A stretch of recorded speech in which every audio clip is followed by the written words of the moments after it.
It's in the script. Thank you.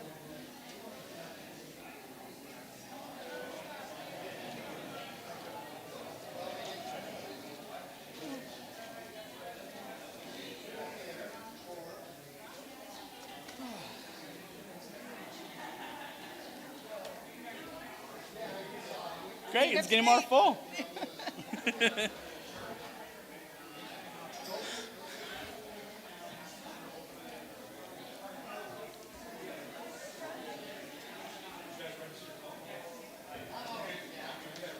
Oh, we have a whole thing here. I brought my own notepad. You're all set. I was like, You are all set.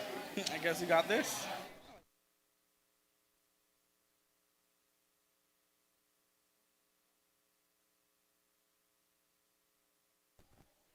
Hear that? 1 minute, please.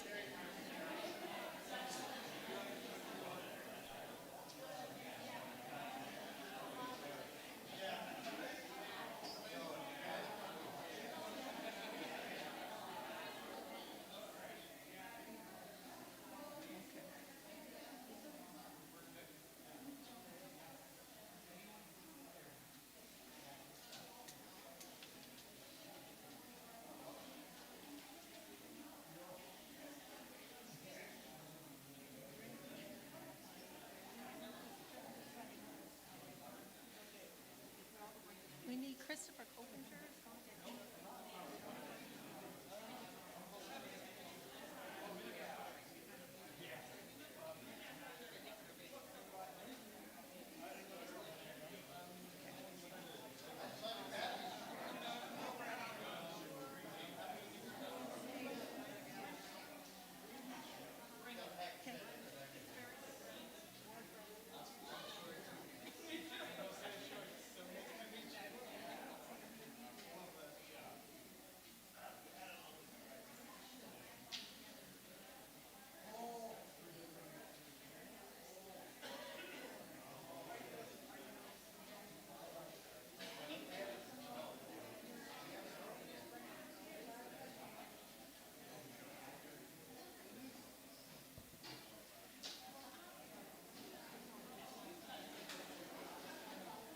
Welcome, everyone.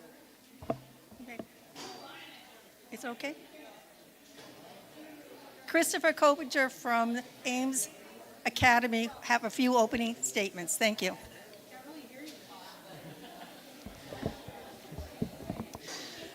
Good evening, everybody. I will try to keep some of the opening housekeeping things fairly brief, but if you talk to any of my students, they'll tell you I struggle with that. So I'll do the best I can, though.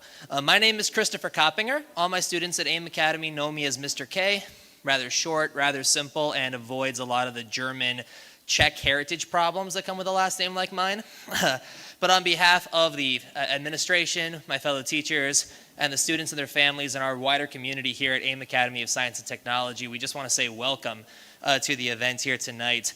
And we do stress the community aspect. One of the main reasons why we were so excited to host the forum this evening is just simply because we're a fairly young school, but we've become a fairly centralized part for a lot of our Somali community here in this part of South Minneapolis. So giving some of our students, I've got a handful at the back, they've had a huge hand in helping to set up our space and to, yes, thank you. They've had a huge hand in setting up our space for us here this afternoon and evening. You know, they've put in a lot of time to make sure this is going to go as smoothly as possible. And this gives them a chance as well to experience what this part of being part of the Minneapolis community is all about, this volunteering and this aspect. With about a month or so to go before Election Day. So we're very excited to have you here. And I do want to once again also say thank you just for coming and helping to take part in that as well. The only other thing I have to mention is just a quick housekeeping note before I turn it over to the League of Women Voters and the hosts for the evening. The bathrooms that we have available to you this evening, you will find by heading straight past the tables close by our front door, just behind the door that's behind our front desk at the very front. Take a left into the small hallway, take a right at the corner, and just go straight down the hallway. They'll be available for you there. So thank you once again to the League of Women Voters and to all the co-sponsors for having the event here at AIM Academy. We're thrilled to have you, and I do hope that everyone has a very pleasant evening tonight. Thank you very much.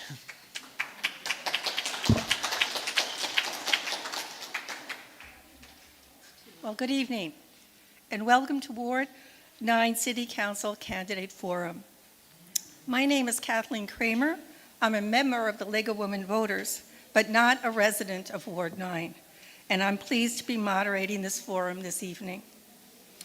The League of Women Voters is a volunteer organization with a long history of providing nonpartisan candidate and issue information that's widely used by voters regardless of their political beliefs.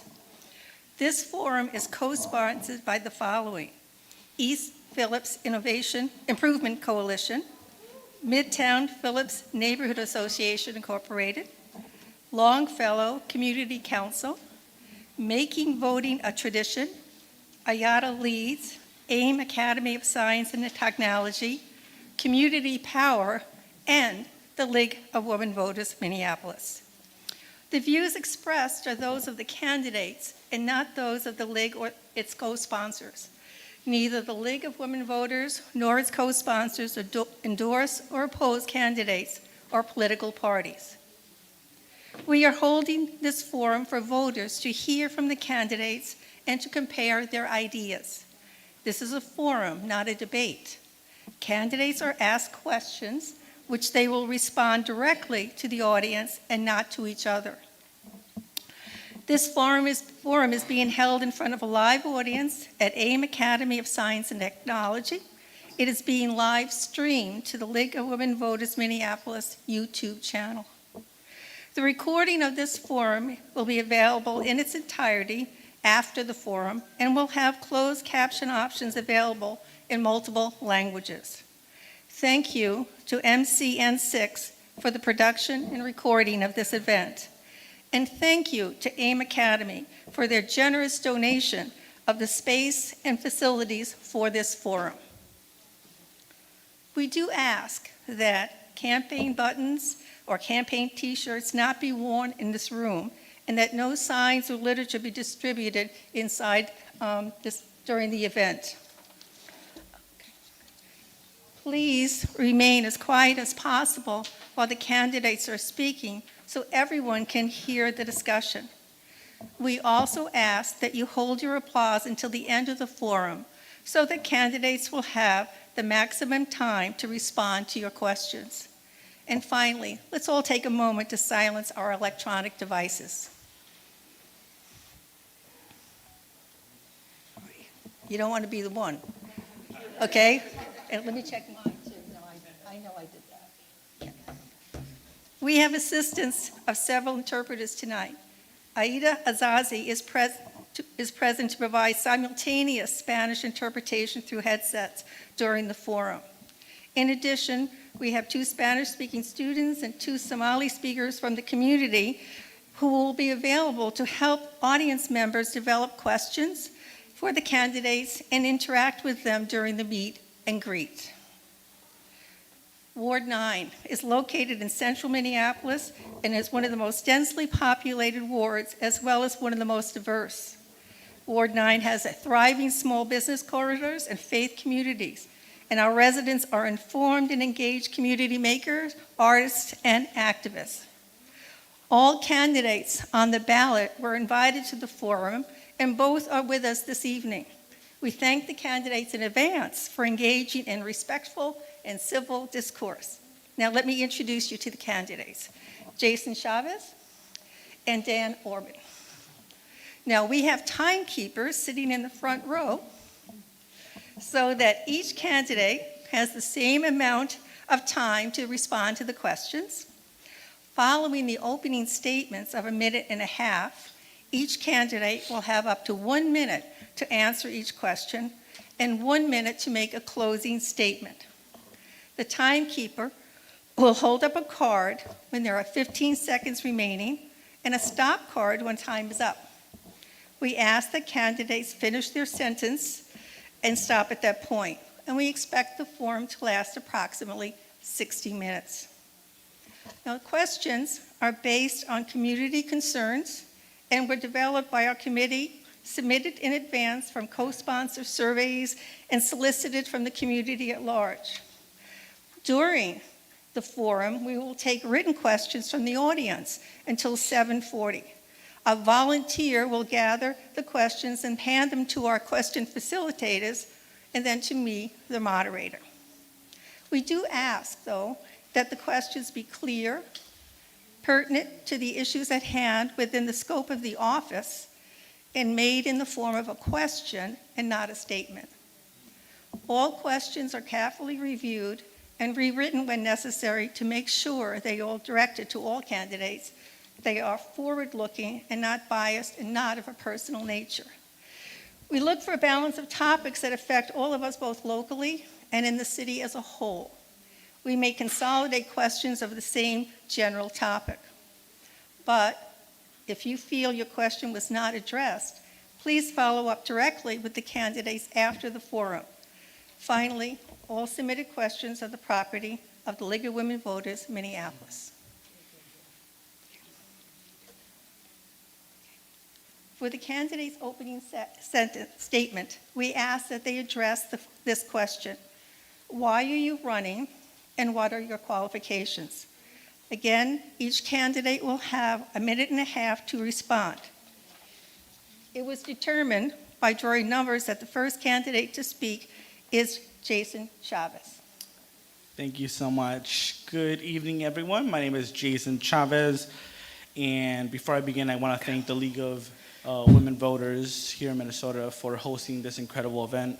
All of you for being here in attendance, the volunteers that are making this happen, because this is a part of democracy, something that is really important, so you know everything that you need to know before you make your decision this November. My name is Jason Chavez. I have the honor and privilege of representing Ward 9 on the Minneapolis City Council as the only DFLer, as a DFL endorsed candidate and the labor endorsed candidate. And my time in office started in 2022. But before then, I worked at the Minnesota House of Representatives, working under the Public Health and Criminal Justice Reform Committee and the Workforce and Business Development Committee, helping pass the 2020 Police Accountability Act after the murder of George Floyd, and the Job Omnibus Bill, helping fund our corridors that were impacted from the civil unrest. Now, being in my time in office has been helping bring funding into Ward 9, which includes $4 million to revitalize East Lake Street, $2.73 million to revitalize the 38th Street corridor, and $4.5 million to revitalize and help with building development, healthcare development in the Phillips community. I'm running for re-election because we need a clear voice in addressing unsheltered homelessness, basic city services, economic development challenges, environmental injustice, and someone who is not afraid to stand up against the wealthy to support our community and put our community first.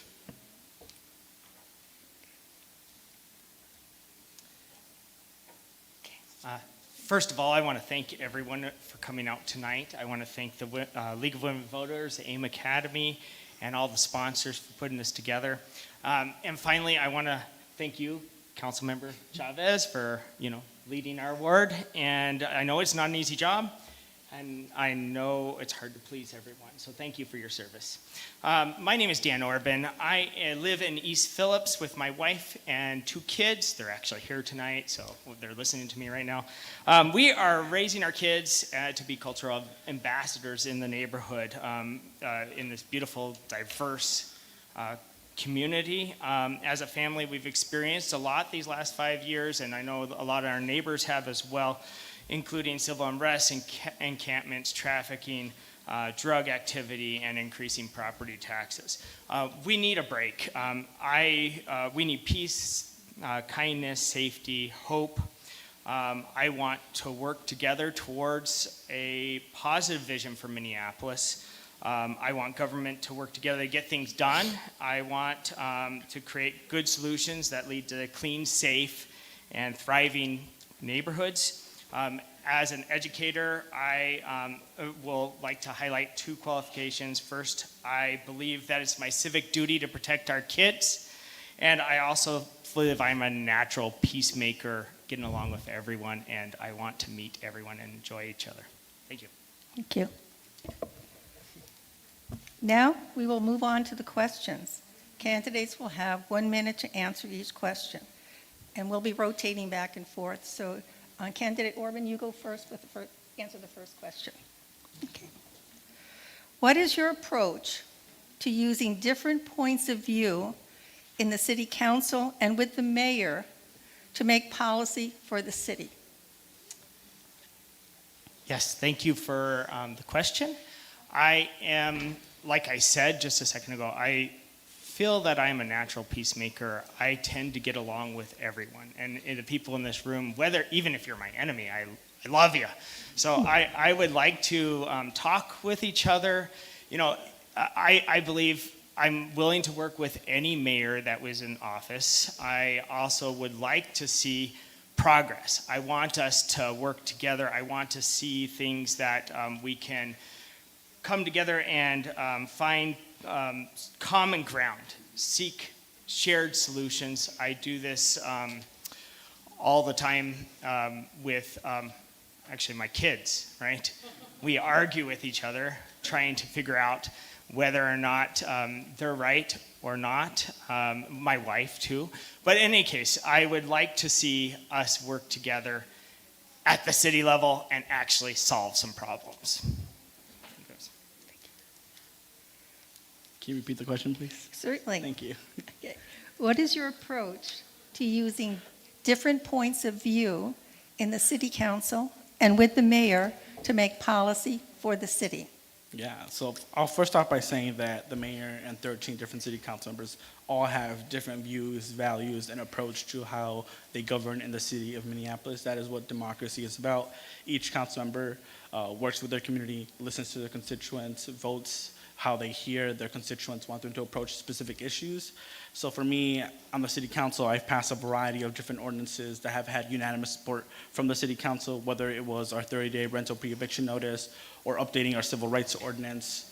And that is the work that I will continue to do. But what I won't do is compromise the values of Ward 9 residents. When funding is being stripped away from Ward 9, that is not a compromise I'm willing to take.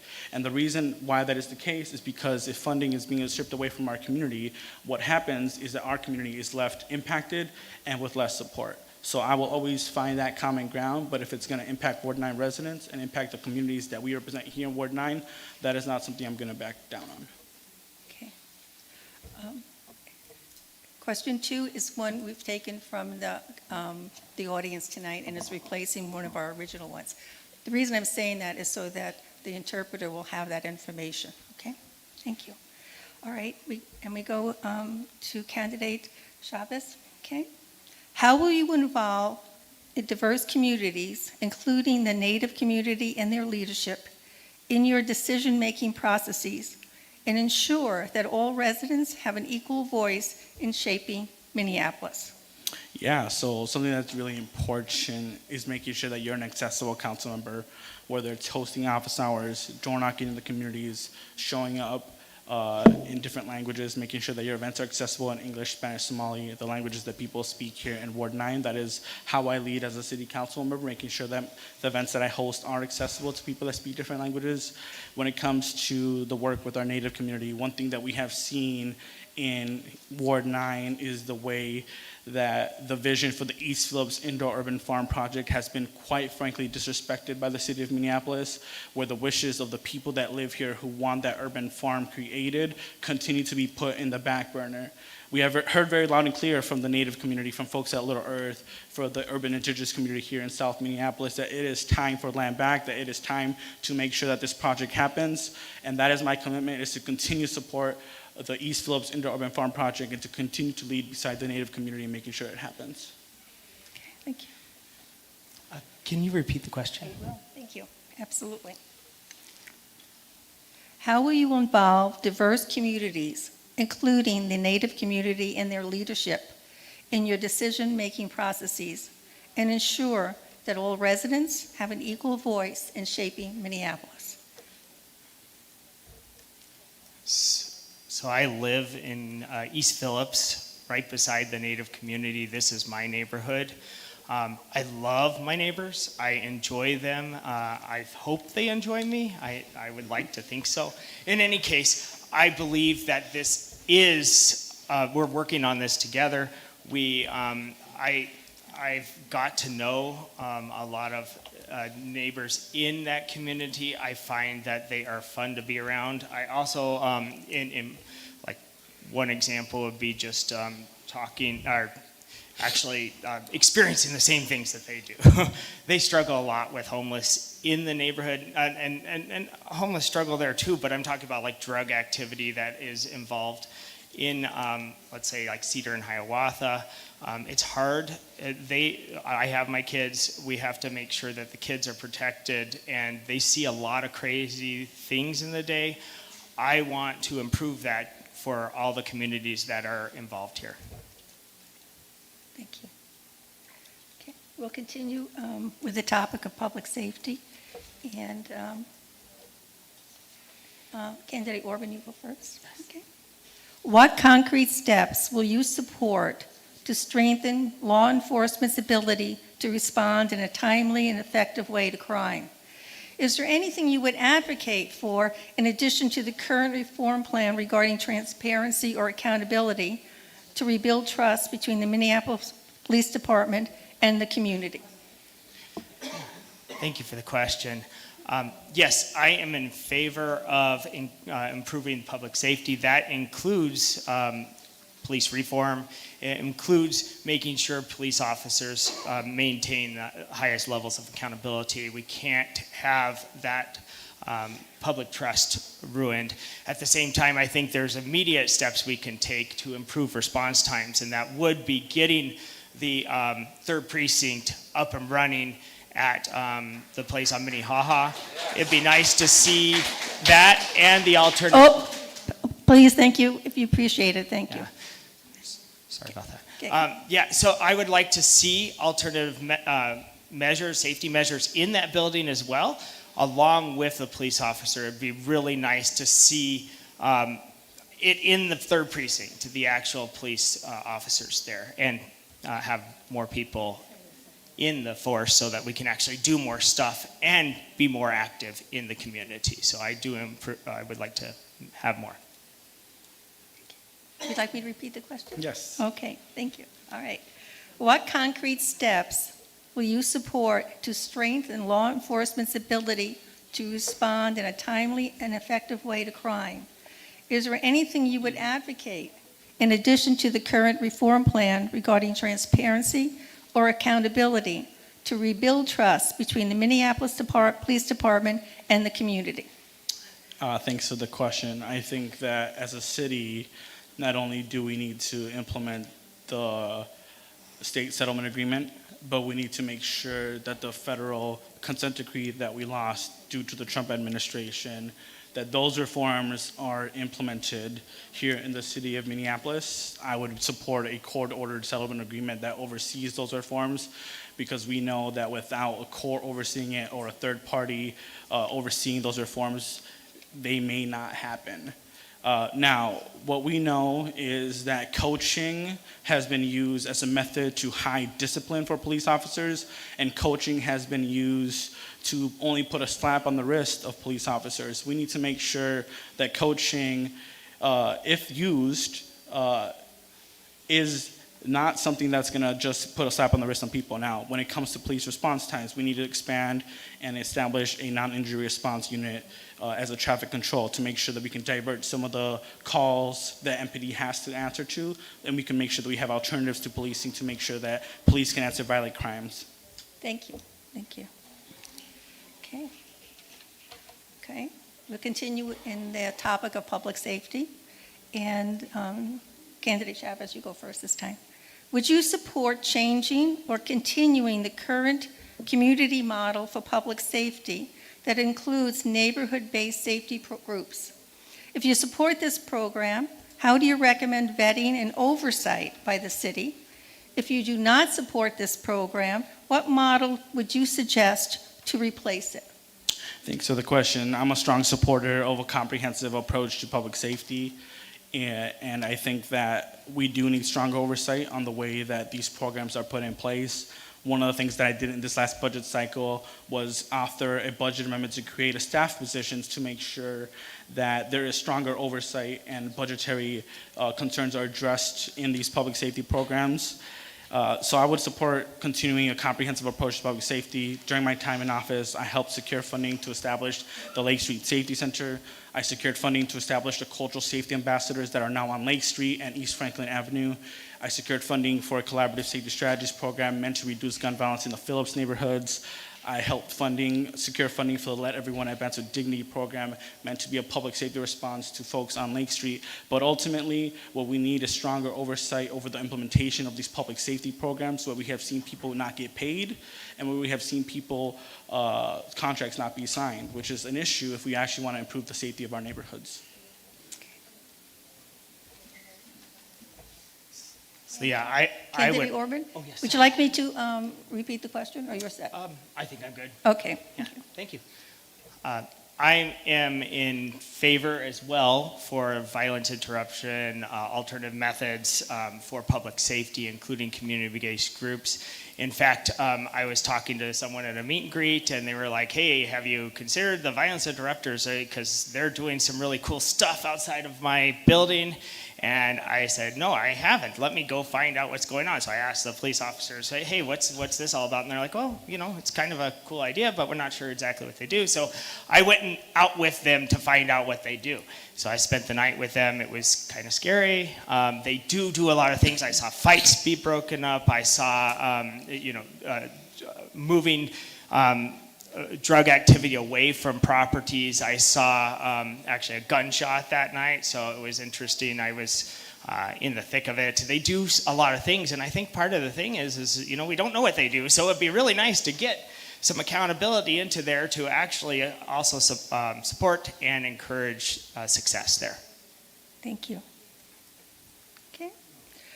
We have one more question from in public safety, and it goes to Candidate Orban first. Is that correct?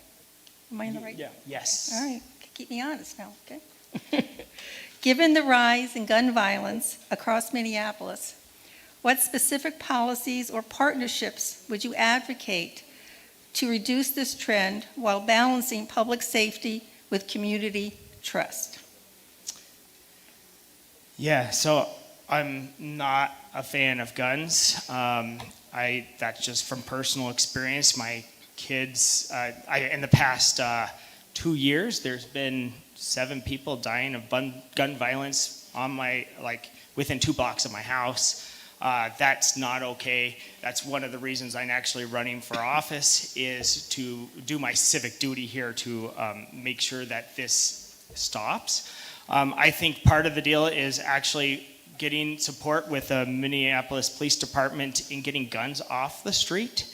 That's partially their job. It would be really good if that happened, and also people who commit gun violence actually get prosecuted for that, so that it gets not only guns off the street, but also people in such a way that they can actually get help, because it's not the easiest thing to do to lots of problems there. Okay. Candidate Chavez? Yes, first and foremost, I want to acknowledge the devastation of the mass shootings that happened at Annunciation Church and School, near Cristo Rey Jesuit High School, at the encampments in Longfellow, and in our neighborhoods. The gun violence in our neighborhoods and in our communities could all have been prevented. One of the recent actions we took on the city council was give a notice of intent for a firearm regulation ordinance. And one thing that I am a strong supporter of is that once we change state law, that we ban these assault weapon rifles, that we ban these weapons of war, require storage, and making sure that as a city council, if the state legislature does not want to do it, that we take that action at the local level. But I also know that we can develop a public health approach to gun violence, declare public health emergency to reduce gun violence, light up our neighborhoods, improve our violence interrupter program in the Phillips community, expand victim survivor resources, and conduct a needs assessment to figure out what we need to do in Minneapolis that's failing to make sure that people are safe. Thank you. What we're going to have next is what's called a lightning round question. You only get to answer yes or no, or I think that'll do it here on that one. And Candidate Chavez, you go first, just yes or no. Would you support rezoning to allow more small businesses throughout Ward 9 neighborhoods? Yes. Yes. Okay, all right.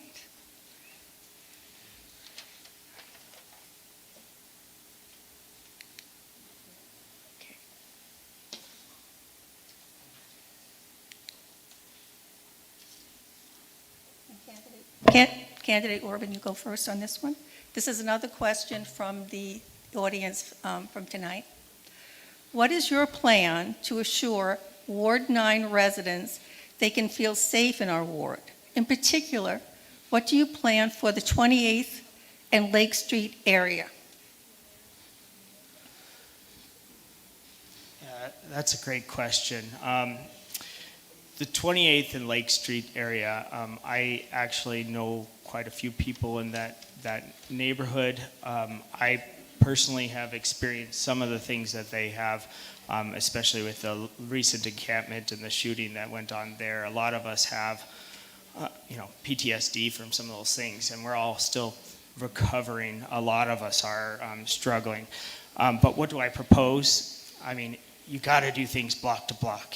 You got to make sure that we get the neighborhoods working together, we get healing together, we get ways to watch out for your neighbors, get to know each other. That's the important thing, and I think the neighborhoods working together to solve these problems and just you all being here is great. So that's what I think would actually do a lot of good in this community. Okay, Candidate Chavez? Can you repeat the question, please? Absolutely. What is your plan to assure Ward 9 residents they can feel safe in our ward? In particular, what do you plan for the 28th and Lake Street area? Yeah, when it comes to the 28th and Lake Street area, one of the things that I authored this past December, so December 2024, was a budget amendment targeted towards the Longfellow neighborhood, where these mass shootings happened. And the reason I authored that is because various conversations with small business owners, community members, renters, neighbors in the area talking about how they see that violence and crime are going to impact the neighborhood. And through that result, we are now contracting with a partner that is going to do public safety work in the neighborhood. So it's going to be Let Everyone Advance with Dignity. And that is an important program that needs to, one, start up to make sure that folks have that alternative to police response to public safety. Now, when it comes to keeping people safe, I think housing is a key component of that.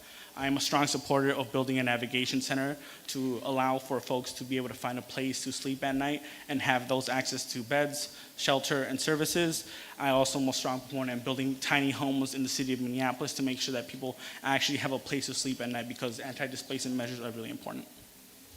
Thank you. Okay, and our next question, Candidate Chavez, you go first? Yep. Okay.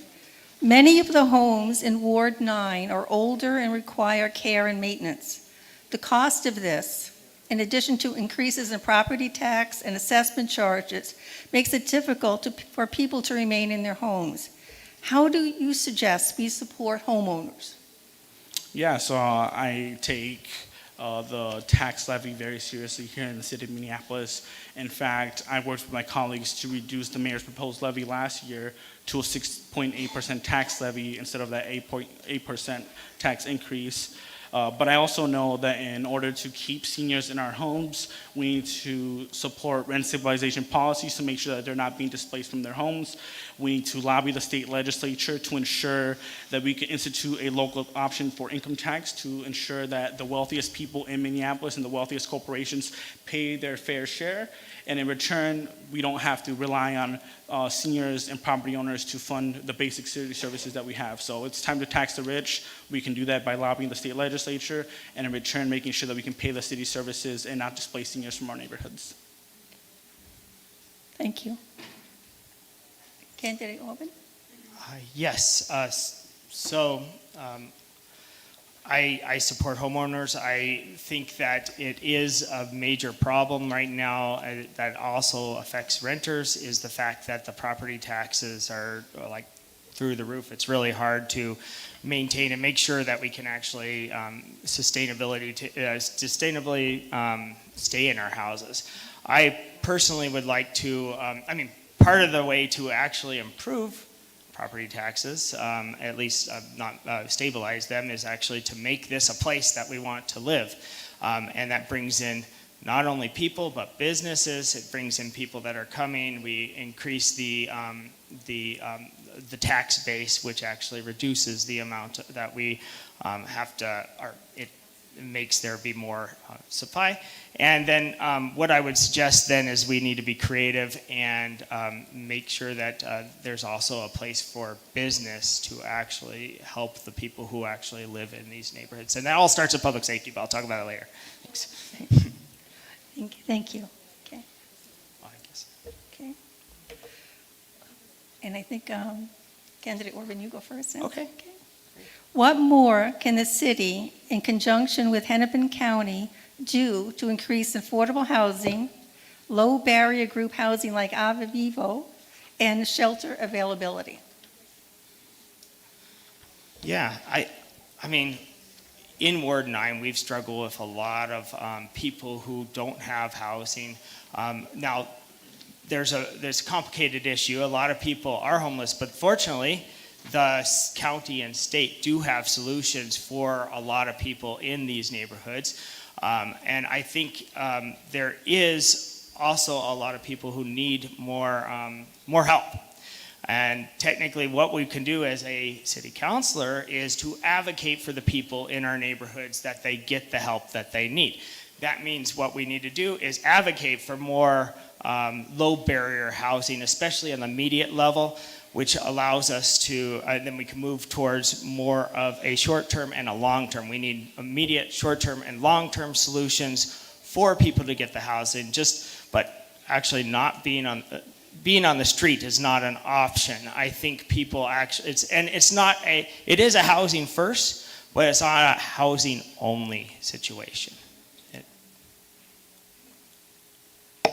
Candidate Chavez. Can you repeat the question, please? Yes. What more can the city, in conjunction with Hennepin County, do to increase affordable housing, low barrier group housing like Avivo, and shelter availability? Thanks so much for that question. I think if you go on Hennepin County's dashboard any single day, you'll see that there is a lack and minimal shelter capacity in our county and in our city. One thing that is really important is making sure that the city actually becomes a partner in funding our shelter system when the Hennepin County is facing a $13 million fiscal cliff. That is a big priority of mine. We also need to change our inclusionary zoning policies to ensure that we can get more funding for our Affordable Housing Trust Fund in order for us to build more of that affordable housing stock across the city. I prefer that 30% AMI, and I am supportive of using that Affordable Housing Trust Fund to directly develop 30% AMI to make sure that people can stay in their homes. As I mentioned earlier, I also believe that the city has a responsibility in helping build more tiny homes in our city. That is something that I would support. How can we as a city build 200 units, 200 tiny homes on city-owned land to make sure that our neighbors have that access to housing? That is something that I support. Thank you. This is another, I'm sorry, I have to take a minute to find the question that was slipped to me about this.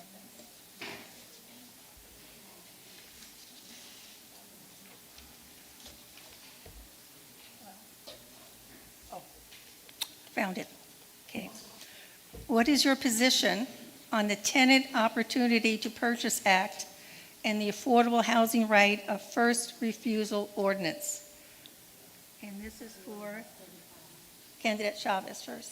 Thanks for the question. I am a strong supporter of the Tenant Opportunity to Purchase Act and the Affordable Housing Right of First Refusal. Homeownership is really important here in the city of Minneapolis, allowing renters the possibility of owning their home and coming together with the community, with nonprofits, with folks that are interested in keeping people in their homes is something that is really important. I am a big supporter of anti-displacement measures, and those two ordinances, one, the affordable housing one, I supported. The mayor vetoed it. We weren't able to overturn the Tenant Opportunity to Purchase Act. When that comes before the council, I am going to be a strong supporter because we need to increase home ownership for our residents in our city. But as you all had seen, Miss Linda in the Powderhorn Park neighborhood was going to be displaced from her home because she was a renter there for many years, and then her landlord wanted to sell the building, and she was going to have to move. And we should have policies in place to make sure that folks like Linda do not get displaced from their neighborhood, that do not get displaced from our neighborhoods, that do not get displaced from their own home. And these policies help ensure that. Thank you. Can you repeat the question? Okay. What is your position on the Tenant Opportunity to Purchase Act and the Affordable Housing Right of First Refusal Ordinance. Sorry. Yeah, so I'm when it comes to housing, I'm a huge fan of the market. So that would be like, hey, let's increase supply to make sure that people can have affordable housing to go to. I'm not in favor of people being displaced for sure, but I think there are many solutions to work on solving that problem. But I also do believe that we should focus on making sure that people, have the opportunity to buy the house, but also be fair to everyone in some sense. So it's a matter of just actually doing what is fair. Yeah. Thank you. Now, this next question is also, part of it comes from the audience, and so I might have to repeat it more than once, let's put it this way, okay? Because there's two parts to it. Okay. Would you be in support of clearing out encampments for any reason? If so, what might that circumstance look like? And as a city council member, what policies and programs would you support to reduce the number of people who are homeless, improve safety in local neighborhoods and around businesses, and protect the safety of those who are homeless? And, Candidate Orban, I think you go first. Oh, yes. So I've had encampments behind my house, in front of my house, around my house, and I know a lot of people who have struggled through this problem. A lot of us agree that encampments are not a solution. They are not things that are healthy for the neighborhood. They're not healthy for the people in the encampments or the people around the encampments. So I don't think personally that they should exist. I do believe that they are better defined as open air drug markets where people, I'm not saying everyone in an encampment is on drugs. People are struggling. But I do believe, after talking to a lot of people, even in encampments, sitting down and having tea with them, they say that it's not a healthy place to be. I think we need to work with the county and state to make sure that people are supported and get the housing. We need to advocate for more beds so that this is not an option, and also more low barrier immediate solutions to move towards drug treatment. Can you repeat the question? Yeah, happy to, okay? Would you be in support of clearing an encampment for any reason? If so, what might that circumstance look like? And as a city council member, what policies and programs would you support to reduce the number of people who are homeless, improve safety in local neighborhoods and around businesses, and protect the safety of those who are homeless? Yeah, so none of us are advocating that that encampments are a solution to address unsheltered homelessness. I'll start with that. But encampments are an answer to the city's current plan, and that the city has no plan to address unsheltered homelessness, and that's just the bottom line fact.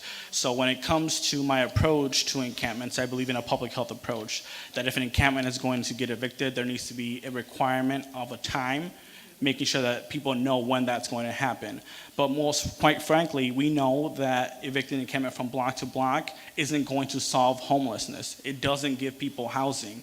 When the city does evictions of encampments, what we see is people get disease, people get infections, people are impacted, and they lose access to services. So instead, what I have been advocating for is, if you have an encampment that becomes unsafe, why don't we just build a navigation center and help move people into a navigation center so they get the support that they need to live their lives, to get access to housing, to get access to medication, to get access to resources. And that is an approach that can actually help us address the issue that the city is just not doing. Thank you. Just for the audience information, we are no longer taking any more questions from the audience. So thank you. Okay. Now we're going to move on to a topic of dealing with immigration. And I think Candidate Chavez, you go first. Okay.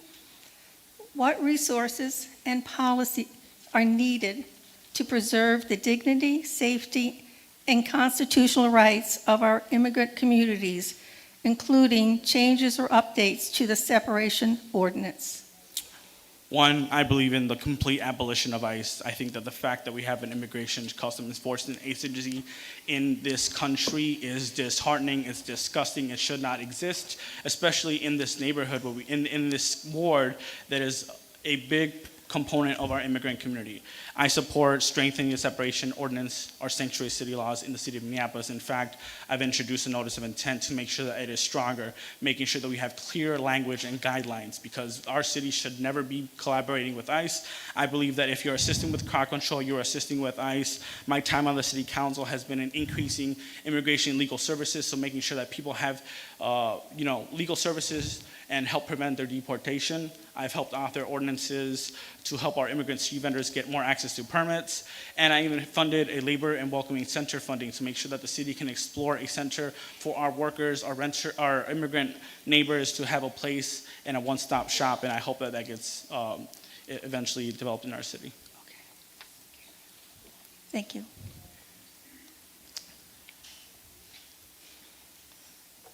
Candidate Orban. Thank you. Thank you. Yeah, so like my wife is a second generation immigrant. The people in my neighborhood, a lot of immigrants. This is who we are as this ward. It's a very diverse ward, and I'm excited to be part of it. That means protecting every single person in this ward, whether you're an immigrant or not, but especially the immigrants. Immigrants are, it's not a safe time for being one. I would, agree. We need to make sure people are safe, make sure that we stand up for the people in these communities. We need to make sure that we keep them safe, and that they also make sure that they don't have the same problems that we do in terms of following laws, and make sure that they don't put themselves at risk as well. And that's part of being part of the community. Thank you. As we're getting closer to the ending time, I'm going to obviously have to skip some of the questions. So let me take a second here to find out which one I'm going to do out of order. Okay.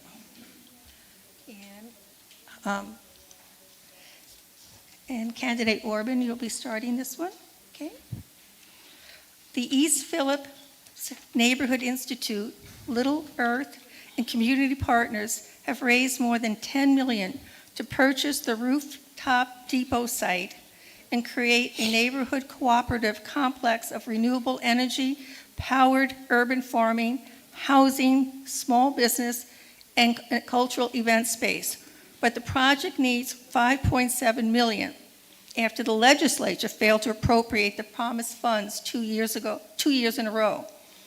The city now says time has run out and they will sell the site. If you are elected, how, if at all, would you work with state lawmakers and the city to close the funding gap and ensure the community's vision for the site can move forward? Yeah, thank you for the question. All right, this is a difficult situation because it's a great idea, as a community in East Phillips. I live in East Phillips. Let's get together. Let's build this urban farm. Let's make sure that it's funded. Let's get community involved. Let's get some great farming going, solar panels, job placement, people having housing there. It's a great idea. And a lot of money has been made, but we're still struggling to get the last part, which means, and it's a crazy amount of money that we're paying all the time to keep this place not working, which means what we need to do is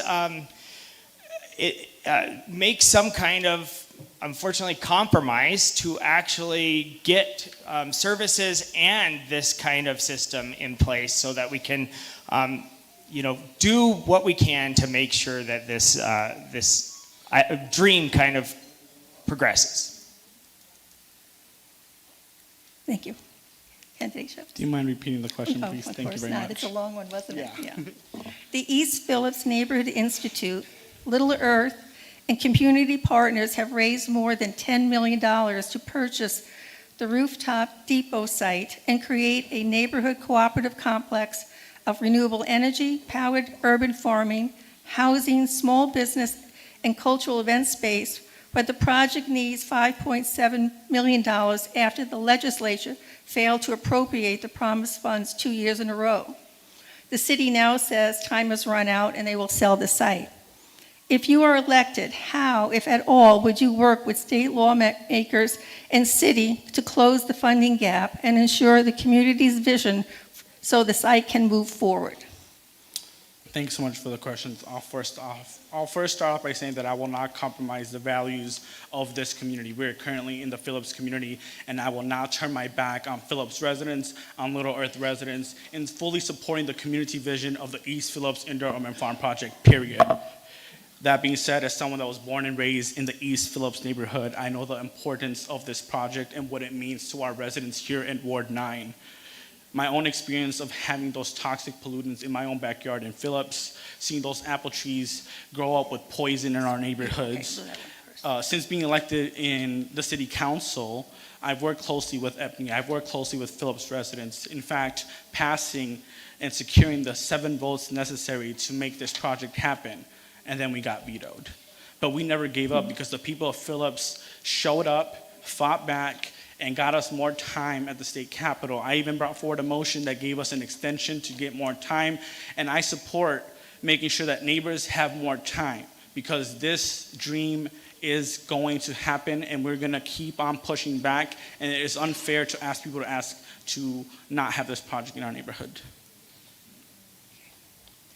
Okay. One more question we're going to go back to mental health, addiction, and well-being. And Candidate Chavez, you go first. What more services should the city provide to prevent and treat addiction and to support people in recovery? Thanks so much for that question.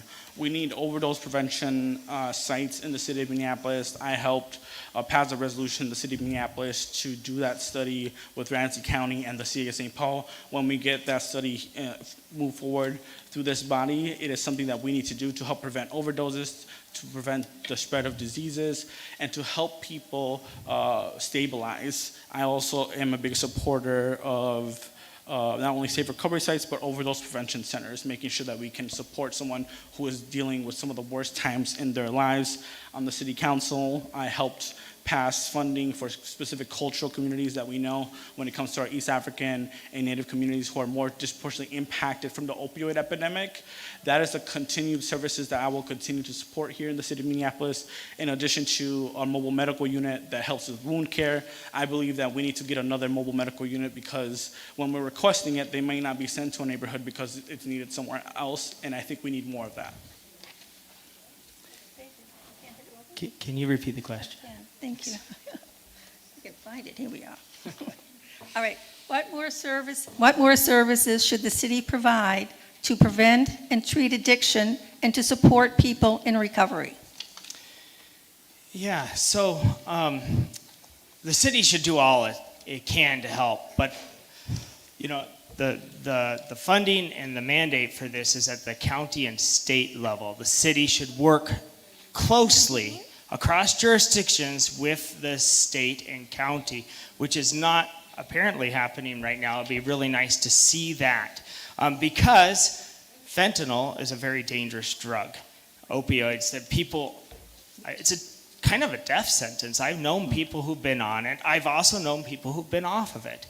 They can recover, and there's lots of ways. We'll talk about a couple solutions in a second, but they can have successful, productive lives with kids and families. I've seen it, I know these people, and I know we need the people in these communities to come out of these communities because we need them in our community to help us solve these problems. Part of it's, like medically assisted treatment, but time's up, so.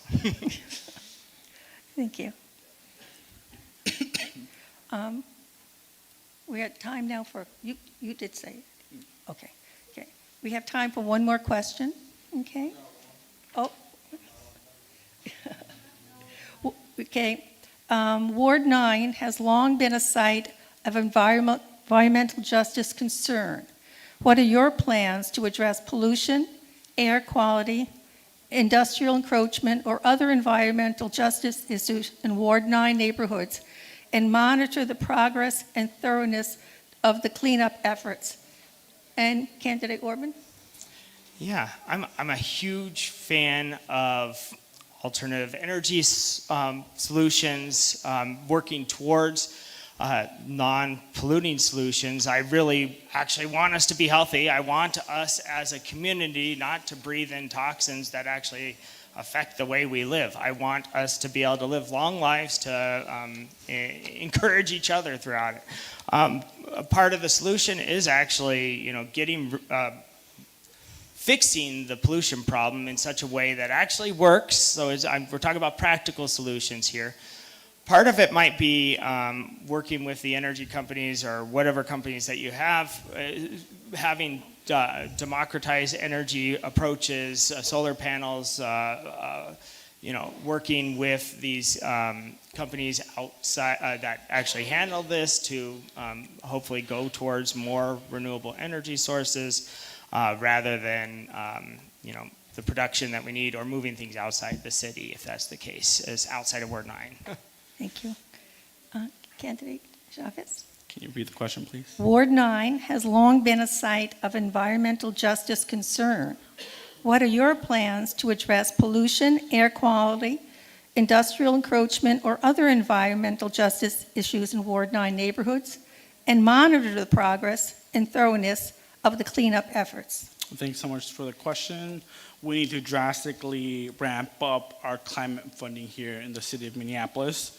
I support increasing the franchise fee immediately to $20 million annually, with the goal of getting $200 million annually to make sure that we can weatherize our homes, because we know if we weatherize our homes, we can address climate change a lot more seriously in the city of Minneapolis. I believe that that funding specifically should be targeted at our South Side Green Zone and North Side Green Zone, specifically our diverse communities, working class communities that are struggling with their utility bills, struggling with environmental racism and pollution impacting our neighborhoods. If it wasn't for the people here in the Phillips community, Smith Foundry, bituminous roadways, the Hiawatha campus expansion projects would continue to be in our neighborhoods.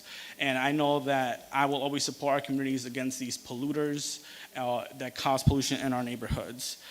We also authored a PCAR ordinance to help make sure that the highest polluters in the city pay their fair share. Thanks. Thank you. Okay.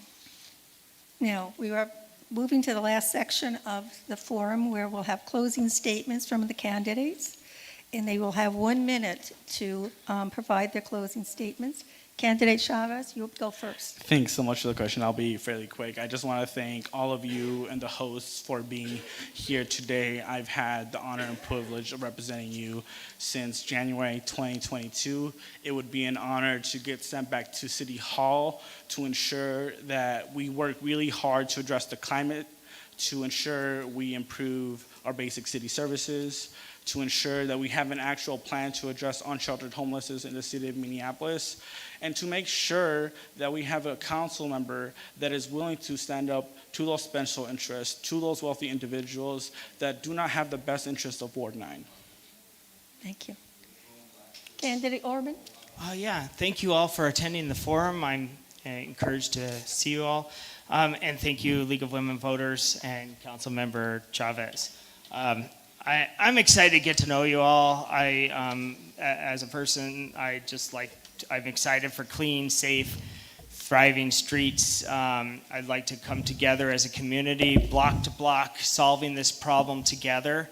It's not about me, it's about us. That's how I see my position here. It's about community representation. It's about people in the neighborhood working together to solve problems. And also listening. That's what I want to do as our next that's what I'm going for. Need a positive vision. I want to represent everyone in the ward. every single person that is here and not here, and housed and unhoused. And thank you for this opportunity to be a part of our future. And I'm hoping to work together. Thank you. Thank you. Well, on behalf of all the co-sponsors, I thank the candidates for being part of this democratic process by running for office and for being willing to serve our community. We hope this forum has helped you as voters make an informed decision with regard to the November 4th election. At this point, you can show your appreciation for the candidates by your applause.